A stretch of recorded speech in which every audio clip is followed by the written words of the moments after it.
জানি আপনারা অধীর আগ্রহে আমার নাটকের জন্য অপেক্ষা করছেন।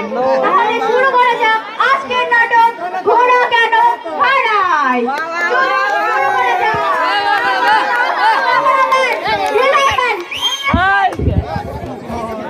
বাবা বাবা, আমি না আমার ঘোড়াটা হারিয়ে ফেলেছি। কি বলিস? কি বলিস তুই? তুই আমার শখের ঘোড়াটাকে হারিয়ে ফেলেছিস? তুই এক্ষুনি আমার রাজ্য থেকে বের হয়ে যা। যা, এই আমার ও আপনার একমাত্র ছেলে। না, এদের দ্বারা কিচ্ছু হবে না। একটু হেসে হেসে বলো। Cameraman, heroman, action. বাবা বাবা, আমি না আমার ঘোড়াটা হারিয়ে ফেলেছি।